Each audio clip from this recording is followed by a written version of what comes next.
Looking for a guaranteed way to create content that resonates with your audience? Start a podcast. Interview your ideal clients and let them choose the topic of the interview. Because if your ideal clients care about the topic, there's a good chance the rest of your audience will care about it too. Learn more at sweetfishmedia.com.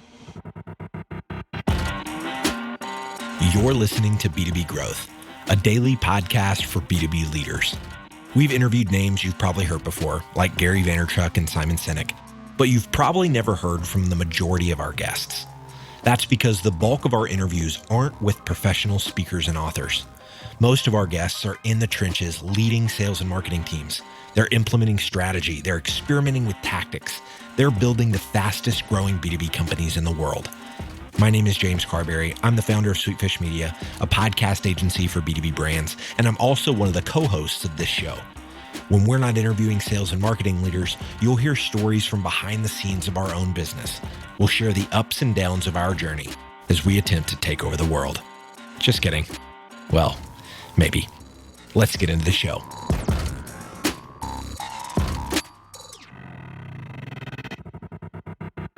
Welcome back to the B2B Growth Show. My name is James Carberry. I'm one of the co-hosts of this show, and I am joined today by Christina Luconi. She is the Chief People Officer at Rapid7. Christina, how are you doing today?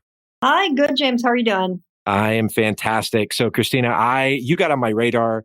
I think it was through Mike Volkby at Lola.com. And so you got on my radar there. I think I was creeping on an interaction that you guys were having on Twitter about culture.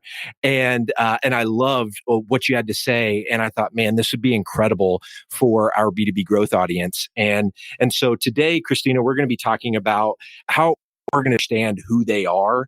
So a lot about culture and core values. But then another thing that you and I have talked about offline is how can you then apply that who-ness, so to speak? How can you apply that culture and those core values to different areas of the employee lifecycle? And you've got a lot of really interesting thoughts, Rapid7, at some other companies that you've been at. So before we jump into that, can you just give a little bit of context to listeners and explain what Rapid7 is, what you guys are up to over there, and then we'll dive into kind of understanding how to figure out who you are as an organization? Sure. We are a cybersecurity company that basically helps companies figure out where they're most vulnerable, and then we provide the analytics to help them sort of diagnose exactly where they should be focused to keep themselves as protected as possible. We are 20 years old, though most of the growth has come over the last probably 8 years. I joined at the start of 2011, we were 75 people with, I think, 2 offices or 3 offices. And now we're global and public and almost 1,500 people. So a lot of growth in the last few years. Lots of growth. So Christina, I want to dive right in because you've got a lot of really incredible thoughts around this. So start with understanding who you are as an organization. Talk about why this first step is so critical to everything else that we're going to be talking about today. So let's see. I don't do a lot of stuff well in my life, but one thing that I figured out very early on in my career in the people side of the business was I was part of these scaling growth companies. And, you can have great financials or you can have a great sort of model for where you want the business to go, but there has to be some kind of glue that gets everybody sort of operating in the same direction. And while this doesn't sound like rocket science at all, really understanding the core culture of your company. And by culture, I really mean like, what are the values the shared values set that everyone believes in, sort of the foundational pieces of your company, not just like we have parties and we have a ping pong table. It's so much deeper than that. But I think if you can articulate who you are and who you aspire to be, it provides a context for people to then you can build every other element of your employee lifecycle. But I think that is just a foundational piece as you're growing an organization to really help you figure out how to build everything else around something pretty tangible. What have you seen, Christina, in terms of is that just a senior level discussion? Do you bring in folks from other parts of the company into those conversations? What have you seen work in establishing what is that culture? What are those core values? Well, there's 2 different questions. I've seen a lot. I think what I've seen work is when you weave some subset of your entire population into the conversation. So, for Okay. example, I think it's incredibly common, especially in today's world, now that culture is even a thing, where you'll see CEOs or, 5-person companies say, these are our core values and this is what we believe in. And now everybody else that we hire is going to believe in that. If you nail those values, that could work well. But I think what I've seen is people typically don't start thinking about it until they have some amount of scale, right? Like 100-person, 150 people is probably like a real sweet spot to figure this stuff out. And what I've found is if you try to dictate what your culture is to a bunch of people at that point, it doesn't always land particularly well. However, if you engage, and what's worked for me in the past is if you can engage people from every level of your organization, representation from every level of your organization, every team, and whatever office you have, for example, your offices, you've got this great microcosm of people in the company that can really help.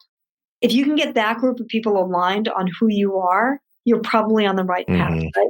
So Got when it. Yep. I came to Rapid7, we were 75 people. When we started talking about the culture, we were 90. It's probably 2 weeks later, 90 people. And what we ended up doing was pulling the subset, and we ultimately had about 30 people engaged in the conversation.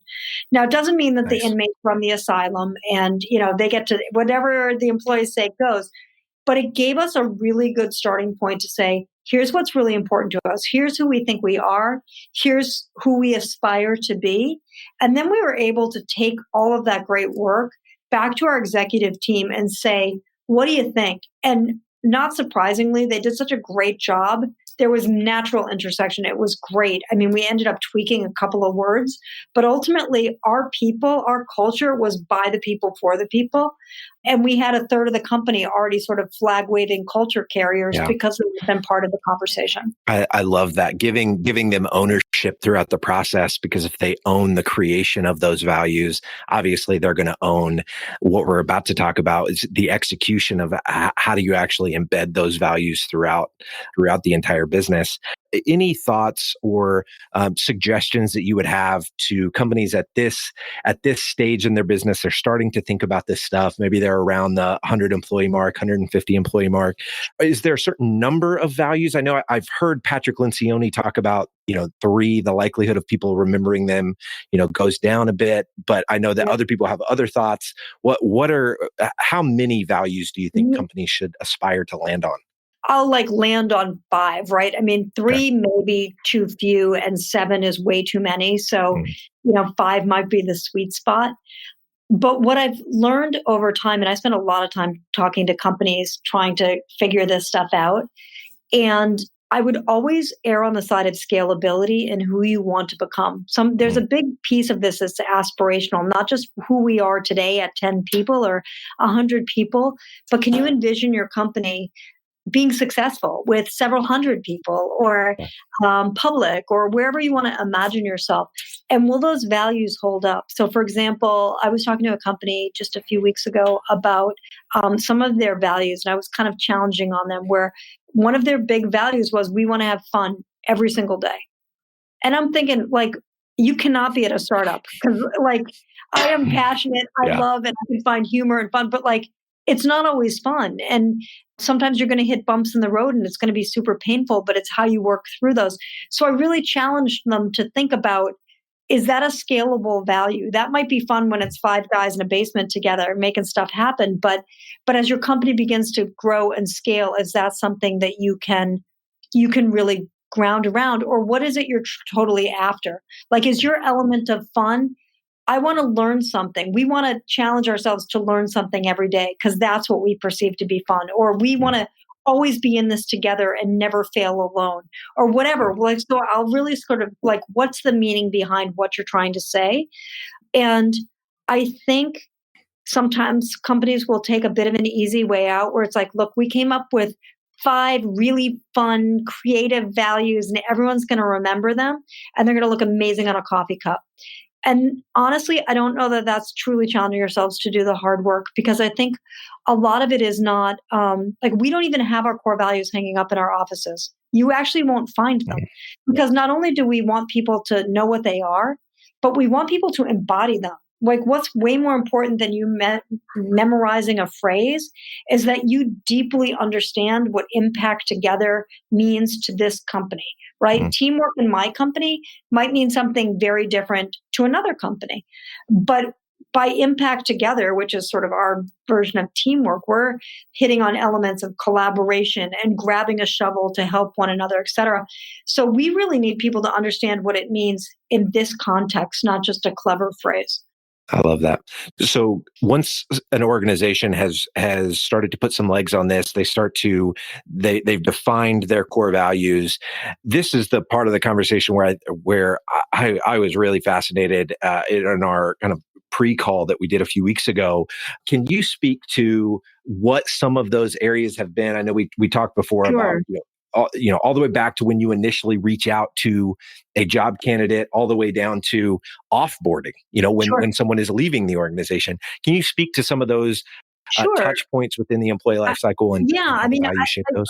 I think about culture in terms of, what's going to scale and what's going to have legs, right? I mean, it's not this touchy-feely, it gets a bad rap for that, right? Yeah.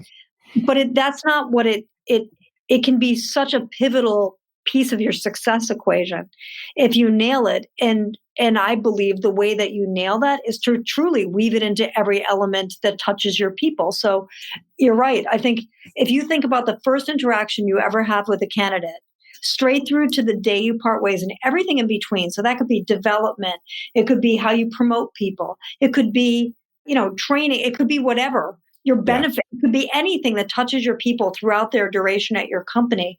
Thinking about how your core values tie into that is incredibly important. So, for example, if you say that you truly value, continuous learning and growth and development and all of those things, and that's something that you value, and yet your promotion process is basically a political who knows you, who's going to lobby for you, and I have the biggest squawky voice, therefore I'm getting the promotion. Yeah. Those two things are in massive conflict with one another, right? So we ended up looking at our promotion process and saying for everybody director level and above, where those politics can start to really play into things, we created a process that was so aligned with our values that we actually look at people and we could say, hey, James is phenomenal. He's had a great work track record and he's delivered results, and that's great. However, we're not just going to look at that success record. We're going to look at his embodiment of our core values. Is he somebody who is actually, growing and developing a team? Is he somebody who does grab a shovel and is truly collaborative, not just with his own team, but broader, and the expectations, the higher up you go, the more you're going to do those things. And we'll actually look at those things and we'll create plans for people. And not only if I'm your manager and I'm the one putting you up for promotion, it's not just my say. You'll actually have an outside person, another leader within the company who's sponsoring your promotion path, so that we have somebody, there's no stake in the game to them. So I could say, I think you're great. I'm going to promote you. It's all great. It could be totally political. If we had somebody else in, Sally from sales, and she's also working with you along these dimensions and really sort of helping coach you to get there, by the time it comes time for promotion, not only do you have your manager who's saying, hey, James has gone through all this hard work, but you've got somebody from outside who's very neutral to the process saying, and I've seen the progression here, and I believe that they're actually, not just doing a good job, but they're massive embodiment of our values and how they're weaving their teams to understand the same things, et cetera. It's such a more neutral process. That's one way of us tying our core values into our everyday. I appreciate you sharing that example.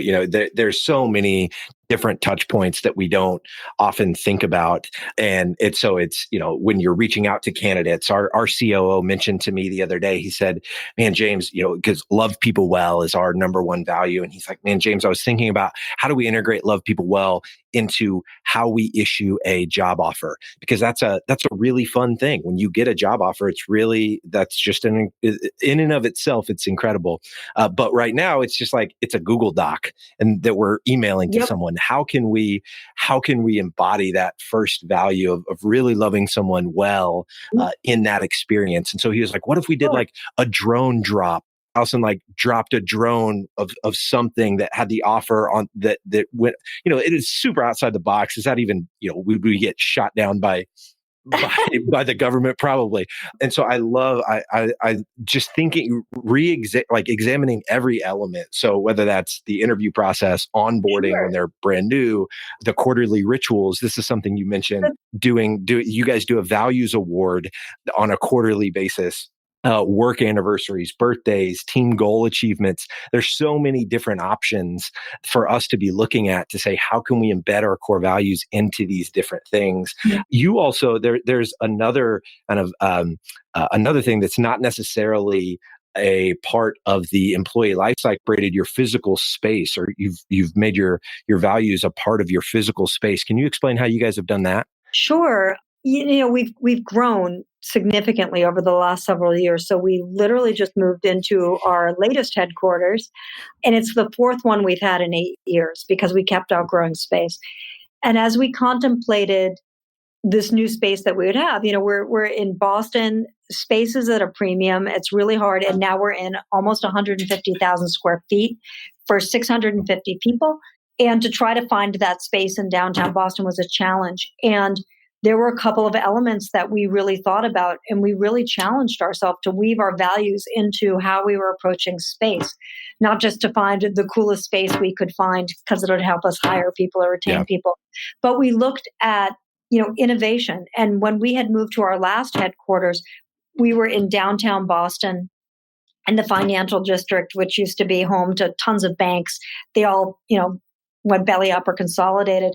And we became one of the first big tech companies in that section of Boston. And it went really well for us. We became a pillar of that side of town, and you saw other companies pop up.